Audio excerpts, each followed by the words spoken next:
खिलाफत का मतलब होता है किसी को गद्दी वापस लौटाना। अगर यानी किसी से कोई गद्दी छीन ली है, कोई राजा है, अगर उससे उसका सिंहासन यानी गद्दी अगर छीन ली है तो उसको सिंहासन वापस लौटाना, उसकी गद्दी उसको वापस लौटाना, इसको कहते हैं हम खिलाफत। तो यही था खिलाफत मूवमेंट। तो आइए खिलाफत मूवमेंट क्या था, एक्चुअल में क्या हुआ था। In the first world war Ottoman तुर्की was defeated by the British. जब फर्स्ट वर्ल्ड वॉर हुआ तो उस समय जैसा कि आपको पता है कि उस समय इंडिया पर ब्रिटिशर्स राज करते थे।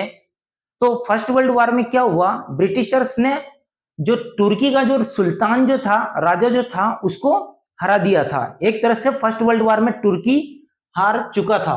इसकी वजह से क्या हुआ, all the powers were taken away from sultan of Turkey. यानी ब्रिटिशर्स ने सुल्तान को हरा दिया, तुर्की के सुल्तान को हरा दिया गया और उससे सारे पावर छीन लिए गए। यानी सारे पावर छीन लेना, एक तरह से उससे खिलाफत ले लेना, उससे गद्दी छीन ली गई।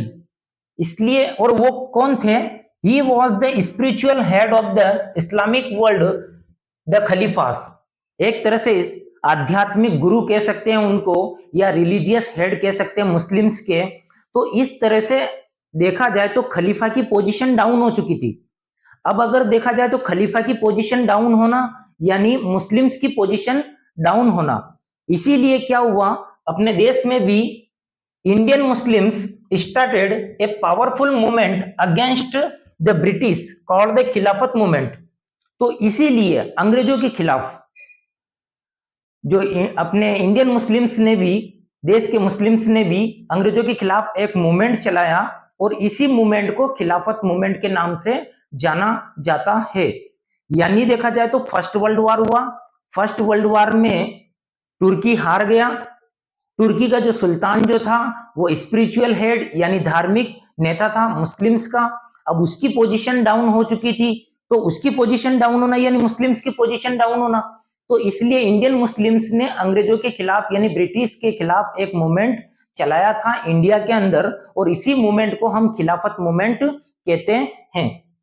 This movement was lead by Ali brothers, Mohammad Ali and Shaukat Ali. इस मूवमेंट को इंडिया में दो भाइयों ने लीड किया था, एक का नाम था मोहम्मद अली और दूसरे का नाम था Shaukat Ali. Gandhi ji saw this is an opportunity to unite Hindus and Muslims. By 31 August 1920 Khilafat non cooperation movement was started. Gandhi ji देखते थे कि दिस इज एन अपॉर्चुनिटी, ये एक मौका था, क्योंकि स्टार्टिंग में ही गांधी जी चाहते थे कि अगर कोई बड़े लेवल पर अगर मूवमेंट चलाना है तो वो मूवमेंट तब तक सक्सेसफुल नहीं हो सकता कि जब तक हिंदूज एंड मुस्लिम्स दोनों साथ साथ नहीं आए। तो खिलाफत मूवमेंट भी ब्रिटिशर्स के खिलाफ था, अंग्रेजों के खिलाफ था। तो इस तरह से गांधी जी ने देखा कि ये एक अपॉर्चुनिटी, एक मौका है, तो इस तरह से गांधी जी ने इस मूवमेंट को सपोर्ट किया और उसके बाद फाइनली 31 अगस्त 1920 से नॉन कॉर्पोरेशन खिलाफत मूवमेंट चालू हुआ।